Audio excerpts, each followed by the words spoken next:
যদি কোনো সাবজেক্টে ফেল করে তাহলে ফেল করলে রেফার পরীক্ষা দিতে হবে। রেফার পরীক্ষা দিলে সেটার আবার অন্যভাবে ক্যালকুলেশন আছে। তবে ফেল করার চিন্তা ভাবনা কেন তোমাদের মাথায় এখন? ফেল করার চিন্তা ভাবনা তোমাদের মাথায় কেন? ফেল করার চিন্তা ভাবনা এটা কেন মাথায়? এটা তো খুবই নেগেটিভ পয়েন্ট, ঠিক আছে? তোমাদের লাস্ট একটা কথা বলে দেই, সেটা হলো খুব মনের ভিতরে একটা ইফেক্ট পড়ে, সেটা বলে দেই। মানুষের মন, বুঝছো, কতটা যে ইম্প্যাক্ট ফেলে সেটা আসলে তোমরা ভাবতেও পারবা না। এই মানুষের মনটা তুমি যেটা চিন্তা করবা, তুমি যেটা আসলে চিন্তা করবে, ঠিক আছে, সেই চিন্তা অনুযায়ী কিন্তু সব কিছু হবে।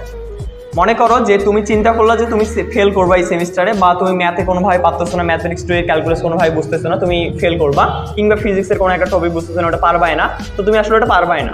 কিংবা তুমি যদি মনের মাঝে ওটা গেঁথে নাও না, তাহলে যে ওটা কত বড় ইম্প্যাক্ট ফেলে, তাহলে আজকে তোমাকে আমি একটা উদাহরণ দিচ্ছি, এটা আমি নিজে বাস্তবিক লাইফ থেকে প্রমাণিত। এই যে আমি তোমাদের এতগুলো ক্লাস নিচ্ছি, সারাদিন দাঁড়িয়ে ক্লাস নিচ্ছি, নিজের পড়াশোনা, অনলাইনে ক্লাস, তারপরে হচ্ছে নিজের তো অনেক পড়াশোনার কাজ থাকে। তো এই ক্লাসগুলো নিতে নিতে হয়ে গেল কি, আমার যে তলপেট আছে না, এই তলপেটে ব্যথা শুরু করলো। মানে যেটা আমি ধরে নিলাম যে কিডনির ব্যথা শুরু হয়েছে, মানে এমন ব্যথা শুরু হলো আমি আসলে আর বিছানাতে শুয়ে থাকতেও পারি না, শুয়ে থাকলেও ব্যথা করে। তো খুব টেনশনে, মানে মনের ভিতরে ভয় ধরে গেছিল যে না, নীরব শেষ, তুই কিডনি গেছে মনে হয়। প্রথমে আমার বাম সাইডে খুব ব্যথা করছিল, তো বাম সাইডের পর ডান সাইডে শুরু হলো। তো তারপরে আমি আসলে চেক আপ করার জন্য সিরাম ক্রিয়েটিনিন এক ধরনের টেস্ট আছে যেটা কিডনির জন্য করা হয়, তো ওটা টেস্ট করালাম। টেস্ট করার পর দেখলাম রেজাল্ট একেবারে ফাইন, 0.6 রেজাল্ট, একেবারে রেজাল্টটা ফাইন রেজাল্ট। তো ওই রেজাল্টটা যখনই আমি দেখছি, চোখ দিয়ে দেখছি রেজাল্টটা, ঠিক আছে, কি দিয়ে দেখছি? চোখ দিয়ে দেখছি।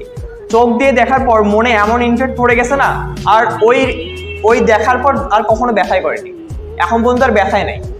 তাহলে ভাবো মনের ইফেক্টটা কত বড় ইফেক্ট। তুমি যদি মন থেকে কোনো কিছু বিশ্বাস করে নাও যে হ্যাঁ তোমার কিডনির সমস্যা হয়েছে, প্রতিদিন তাহলে আমার ব্যথা করতোই। কিন্তু যখন আমি দেখলাম রেজাল্টটা যে না, আমার কিডনিতে কোনো সমস্যা নেই, আমার মন কিন্তু এখন বিশ্বাস করে নিল যে আমার কিডনিতে কোনো সমস্যা নেই, এখন পর্যন্ত আর কোনো ব্যথা নেই। তুমি যদি চিন্তা করো যে তুমি এগুলোতে ফেল করবা, রেফার্ট খাবা, ডেফিনেটলি তুমি রেফার্ট খাবা, 100% গ্যারান্টি। তুমি যদি বিশ্বাস করো যে না আমি ভাই রেফার্ট খাবো না, খালি মনের মাঝে বিশ্বাসটা রাখবা, আর কিছু লাগবে না। বিশ্বাসটা অনেক বড় কিছু, জীবনে বড় কিছু করতে গেলে বিশ্বাসটাই লাগে, না লাগে মেধা, না লাগে অন্য কিছু, বিশ্বাস প্লাস হচ্ছে তোমার শ্রম।